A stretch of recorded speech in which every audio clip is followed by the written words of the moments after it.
6 long years abroad, 𝐊𝐿 had returned with her family to their homeland following her father's retirement. The house buzzed with relatives' laughter and the occasional clang of teacups being set on trays. But none of that mattered to her right now. Her heart pounded like a drum against her ribcage. She bit her bottom lip nervously, pacing her room, smoothing out invisible creases in her dress for the 100th time. A knock sounded and then the door creaked open. 𝐊𝐿's elder sister Elaine peeked in with a knowing smile. 𝐊𝐿, Mr. and Mrs. Kim are here, she said. They are waiting for you. 𝐊𝐿 froze. Her hand instinctively flew to her hair as she looked at Elaine wide-eyed. Only do I look okay? She asked, fiddling with her earrings. Elaine's brow arched, then a slow grin spread across her lips. Oh, I see. This is the matter. 𝐊𝐿 narrowed her eyes. Don't start. Elaine chuckled, leaning against the door frame. Why not? You're acting like a nervous bride, not someone who's about to meet her fiancé. I'm not shy, 𝐊𝐿 huffed. I'm just nervous, that's all. Elaine teased, smirking. I bet you'll drool the second you see him. That voice grown fine, broader, sharper jaw, deeper voice. He's not the lanky boy you remember. 𝐊𝐿 scoffed, crossing her arms. He'll always be the donkey he was. Probably still wears socks with sandals. Elaine giggled. Sure, but don't pretend you're not nervous to face the donkey. Only 𝐊𝐿 groaned, shoving her lightly. Go, I'm coming. Still laughing, Elaine slipped out, leaving the door half open. 𝐊𝐿 exhaled deeply, standing before her mirror. She brushed her fingers through her hair, smoothed her dress one last time, then turned toward the door. But before she could take a step, the door flung open fully. There, leaning against the frame like he owned the world, stood 𝐘𝐿∫ Broad shoulders filled the doorway. His button-down shirt clung to his chest and arms in all the right ways. His jawline had sharpened and a subtle scruff hugged his jaw. His dark eyes locked onto hers and held. Well, he drawled, a slow wicked smirk curling his lips. Look who finally decided to come home. 𝐊𝐿 blinked, swallowing.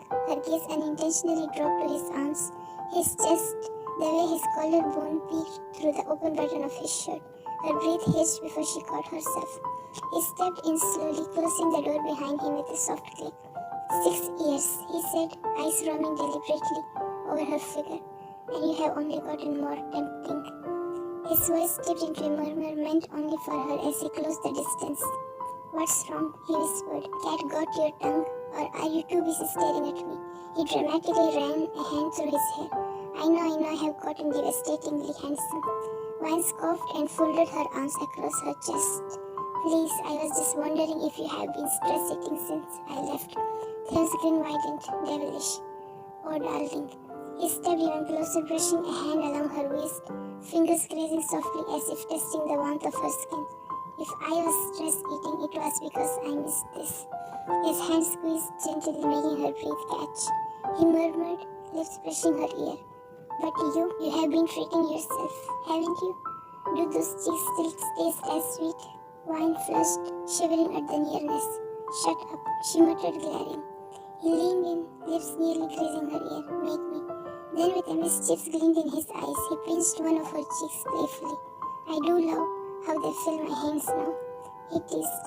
She slapped his hand away. Still just as annoying. 𝐘𝐿 grinned. And you're still just as feisty. Good. I was worried you'd gone soft on me. I could still destroy you. 𝐊𝐿 snapped. Oh, sweetheart. He purred, voice thick with amusement. I would love to see you try. Before she could react, he leaned forward and gently bit her cheek. 𝐘𝐿, you elephant, move, she yelled, pushing at his chest. He chuckled darkly, brushing her cheek with his thumb. As expected, it's gotten sweeter than I remember. Rubbing her cheek, 𝐊𝐿 glared. You have gotten huge. Bite yourself, idiot. He threw his head back and laughed. This, he motioned to his chest. This isn't fat, it's power. Then his gaze dropped again, lingering on her curves. But you have always been the chippiest little thing. I was afraid you might have gotten thinner. 𝐊𝐿's eyes narrowed. Are you calling me fat? He opened his mouth to retort, but she beat him to it. Please look at you, getting old and soft. He stepped close, voice dropping to a husky growl. Old? Baby, I could still pin you to the wall in seconds. Wanna test me? 𝐊𝐿 rolled her eyes, but her cheeks betrayed her with a flush. He leaned in again, fingers at her waist, and pulled her into his chest. But he whispered, If I'm getting fat, his hand squeezed her sides teasingly. Then good, now we match, a pair of spoiled, overindulged lovers. Enemies, she corrected, breath caught in her throat. Hand chuckled, lips brushing her ear. Enemies who think about each other way too much. And then he added softly, and just think, if we are both getting softer, there's just more of you for me to bite. Thank, she growled, yanking his hair. When he hissed, let go, leave my cheeks. She snapped, yanking harder. He grinned, still holding her cheeks between his fingers. Never. Then I'm pulling harder. He groaned in defeat. Fine. Okay, I stepped back. Both of them released each other. Tim ran a hand through his now messed up hair and looked at her softer this time. This is not how we should meet after 6 years, he murmured, and then he pulled her into a hug. Wine stiffened, stuttered, her arms half raised, but he hugged her tighter, burying his face into her hair. My panda, you're so soft. Her heart skipped. She hesitated, then slowly wrapped her arms around him, but her mind wasn't at peace. He must have beautiful, slender girls around him all the time. I should have lost some weight. As insecurity coiled in her chest, Tim exhaled against her neck deeply, inhaling her scent like it was the only air he knew.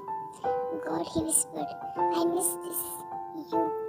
Her arms tightened before she could stop herself. He pulled back just slightly, brushing her cheek again, murmuring, so perfect. And then, unable to resist, he leaned down and pressed a soft kiss to her flushed cheek, making her heart stutter. She glared weakly.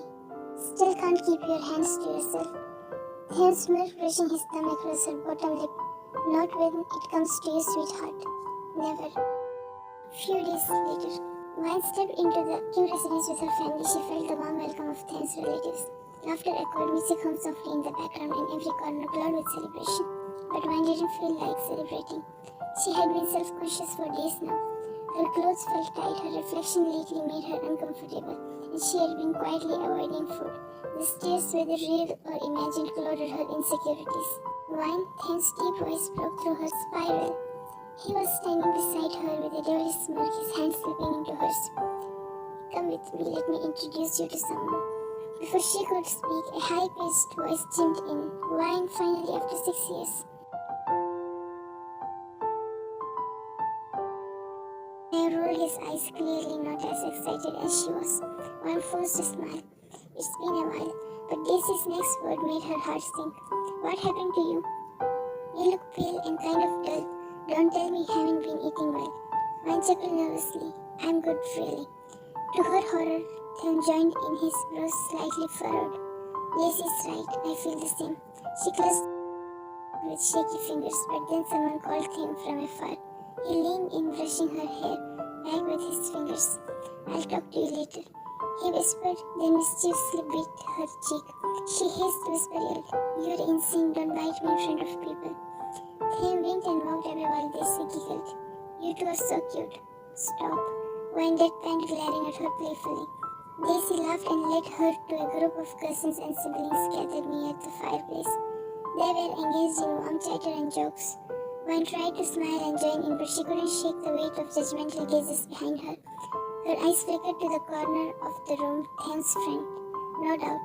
Among them sat 𝐘𝐨𝐮, who gave her a small wave. She waved back politely and then quickly excused herself, heart racing. She needed air. Wine, her younger brother Jeff popped up holding a plate of pastries. These are so good, try them. She shook her head. No, I don't want any. Jeff blinked. What? Aren't these your favorite? I don't like them anymore. Just take them away, Jeff, she said quietly. Jeff frowned. Why are you starving yourself these days? Before she could respond, a cold voice cut in. Jeff, give us a minute. Damn. Jeff backed away quickly. Sure. Wine barely had time to blink before Tim wrapped an arm around her waist and pulled her flesh against his chest. What are you doing? People are watching. She stammered, her eyes flicking to his friends. One of the girls leaned toward a guy and whispered something before they both chuckled. Wine looked away in shame. Tim gently held her chin, lifting her face. What's wrong? Why aren't you eating? Are you seriously starving yourself? I just don't feel like eating. The change in environment and all. He smiled, his grip on her waist tightening slightly.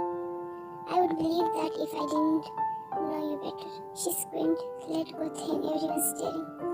Let them, he said smoothly, brushing her hair behind her ear. You look stunning. You're crazy. I'm crazy about you. She flushed instantly, then his eyes narrowed.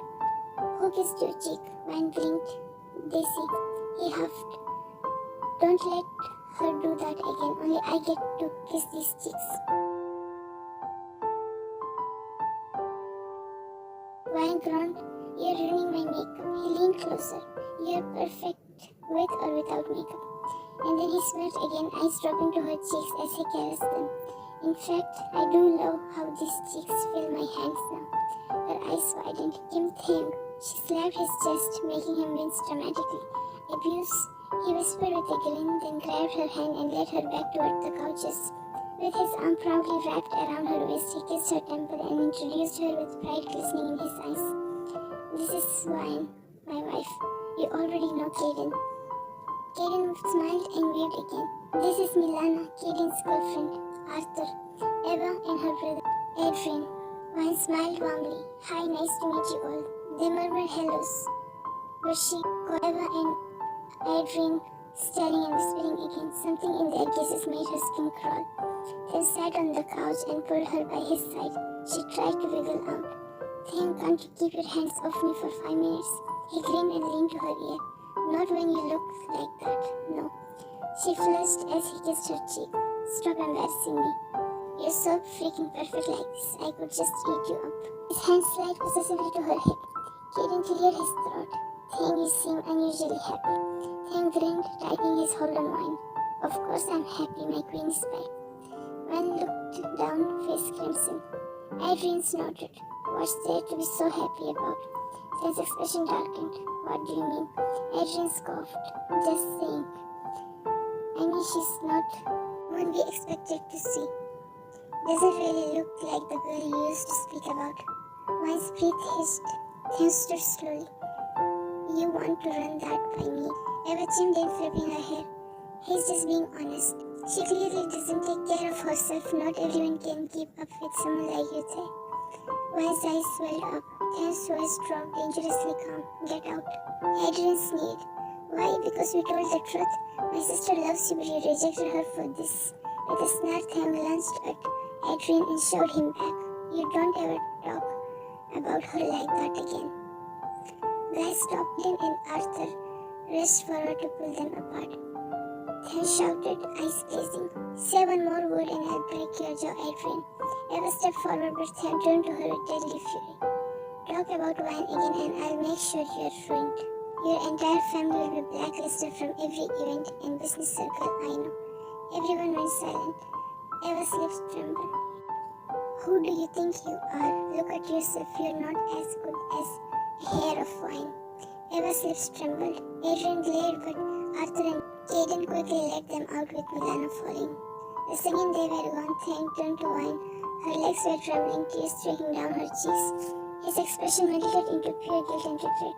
Wine. He rushed to her, wrapping her tightly in his arms. I'm so sorry. That was all my fault. I should have never invited them. I swear, never again. She didn't speak, just buried her face in his chest. He held her closer, brushing soft kisses to her forehead and temple. I love you, every inch of you. You're perfect, Wine. No one gets to make you feel otherwise. She whimpered, clinging to him. He gently covered her face. Let me be your mirror. Let me show you how beautiful you are through my eyes. He kissed her again, soft, glowing, full of reassurance. Wine looked at him, finally cracking a small smile. He wiped her tears. A soft knock broke the silence as the maid stepped in, her voice respectful but warm. Sir, ma'am, everyone is calling you both out now. Then looked down the mess of petals still scattered across the floor, then turned to the maid with a calm note. Clean this up after we leave, he said smoothly before reaching out to Wine. Come on, they're waiting. Wine gave a small nod.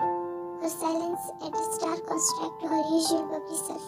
Thang noticed it, how her eyes seemed to carry a weight, how her fingers played with the hem of her dress absent-mindedly, but he didn't push. He simply placed a gentle hand on her back and guided her out.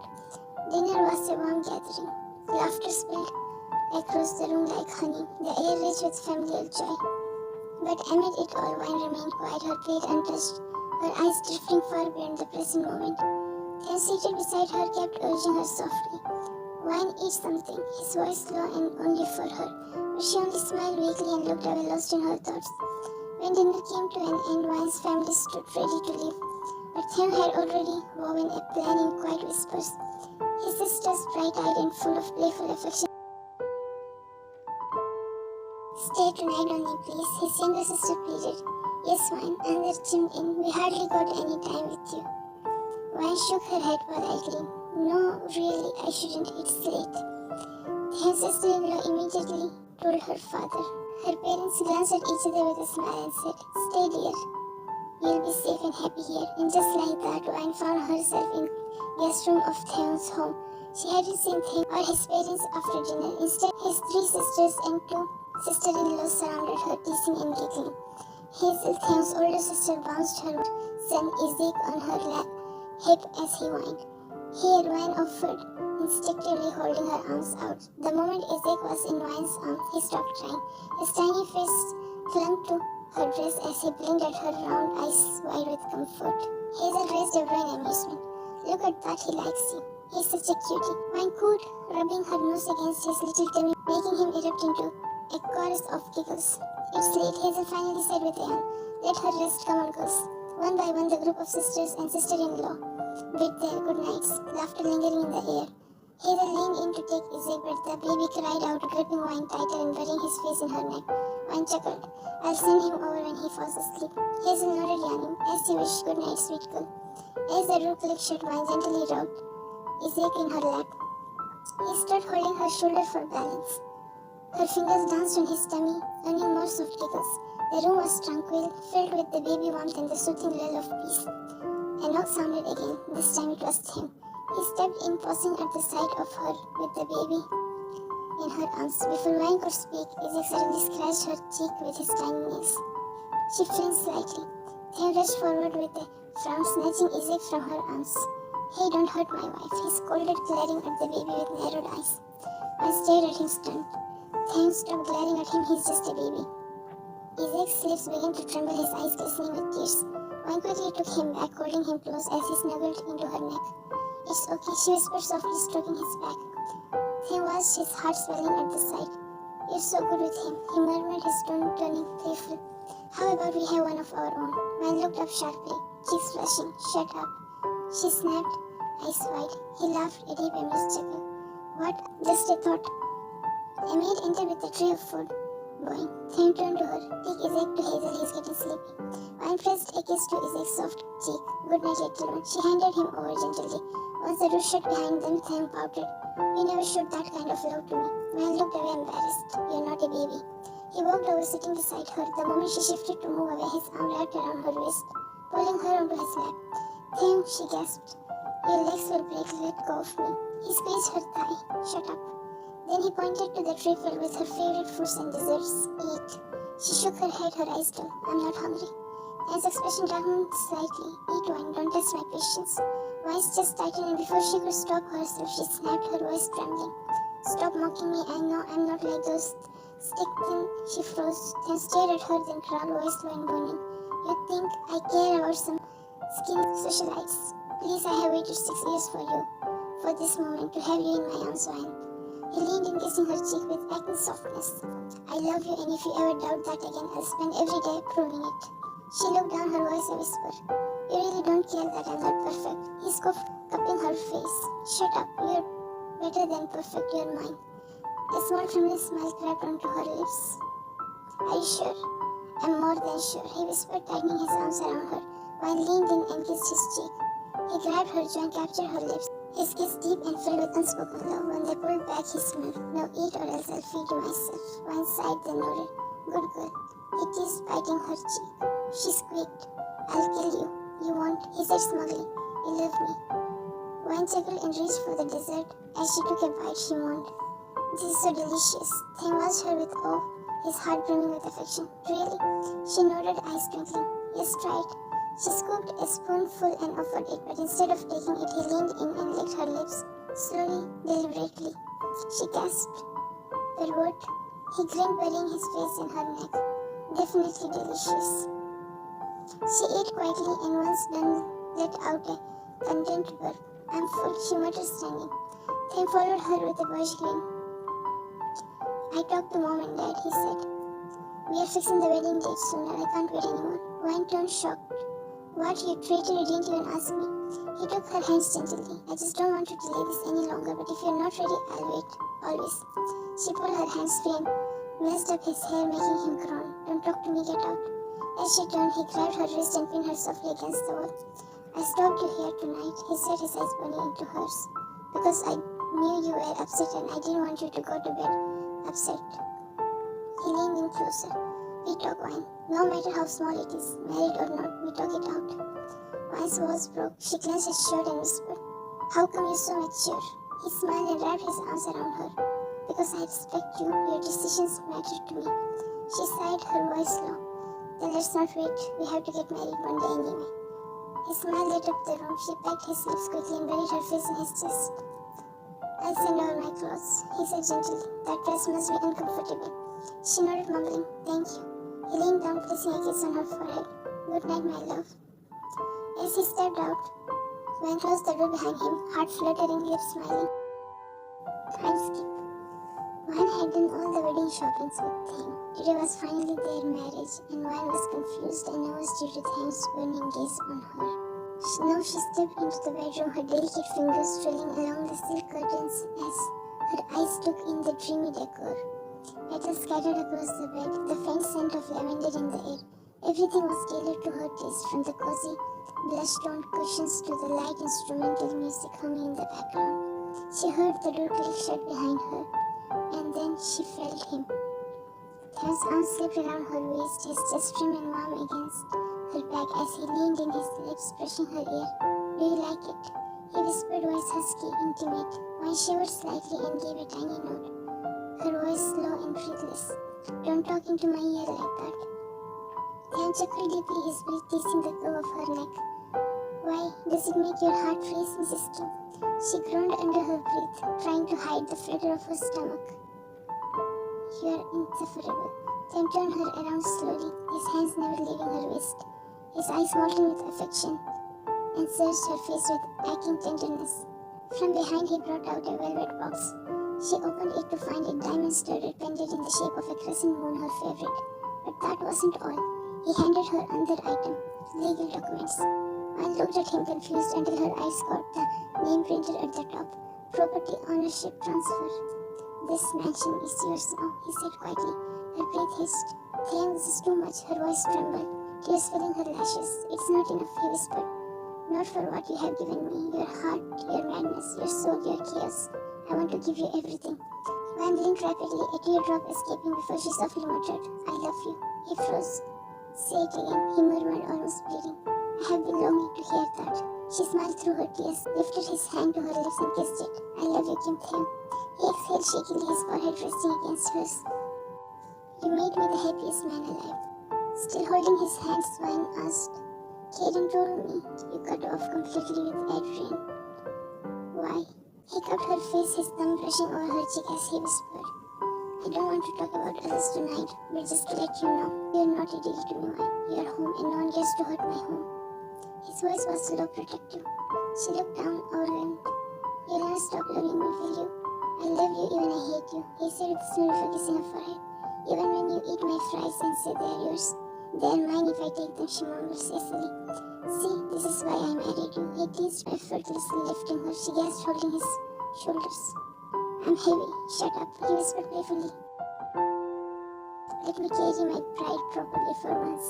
His hands traced the line of her jaw before leaning in, lips capturing hers gently, reverently. His voice was thick with desire. You have no idea how long I have waited for this day. To have you completely. Wine tucked her face in his neck, mumbling shyly, You're embarrassing. You make me crazy, he whispered, lying her gently on the bed.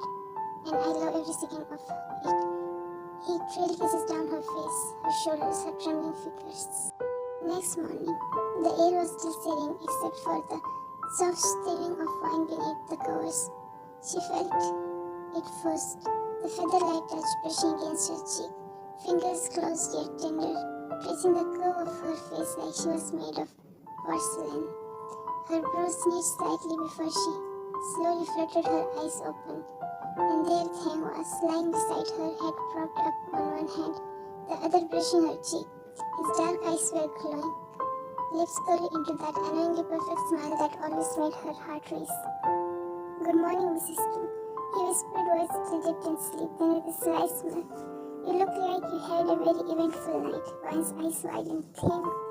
She squeaked, her cheeks turning crimson. She quickly yanked the blanket over her head to hide her embarrassment. His laugh rumbled from his chest, deep and melodic. "So dramatic, first thing in the morning." He teased, trying to peek under the covers, but one held the blanket like a shield, her voice muffled. "If you keep teasing me, I'll spend the entire day like this." They sat up and held up both hands in mock surrender. All right, I'll behave." There was a pause, then a soft rustle. Wine peeked out, eyes narrow. When she saw him sitting back, she quickly sat up, keeping her gaze firmly away from his face as she swung her legs off the bed. Before her bare feet touched the floor, a gentle clip wrapped around her waist. "Hey," he answered softly. She paused, looking over her shoulder. "Come here." With no resistance, she leaned back in him, and his arms wrapped around her waist. She rested against his bare chest, feeling the steady beat of his heart on her back, his chin tucked into the crook of her neck, warmly tickling her skin. For a moment, neither of them spoke. Then Wine whispered, "This feels like a dream." He smiled into her shoulder. "Then let's never wake up." She turned her head slightly, meeting his eyes. "You make everything feel safe, like I belong somewhere." He gently turned her around and took her hand, pressing it to his heart. "You don't just belong, Wine, you're my home." Her throat tightened as she whispered, "I don't know what I did to deserve you." He pulled her closer. "You existed, and that was enough for me to fall." She looked at him, eyes shimmering. "You gave up everything for me, even your friendship with Adrian. Will you regret it?" His expression softened. "Adrian chose pride over decency. I chose you, and I would choose you again, even if it cost me the whole world." Wine blinked rapidly, trying not to cry again. Then chuckled, brushing her nose with his. "Are you going to cry every time I say something romantic?" "Maybe," she sniffled, smacking his chest lightly. He grabbed her hand and kissed her knuckles one by one. "Then I'll never stop saying it." She giggled softly, burying her face in his chest. "Can we just stay like this forever?" "I'll cancel the whole world if that's what it takes," he murmured, kissing the crown of her head. She whispered softly, "I'm not going anywhere today. You're stuck with me forever." He smiled, leaning down to kiss her again, slow, loving, deep. "Good," he whispered against her lips, "because I intend to love you forever."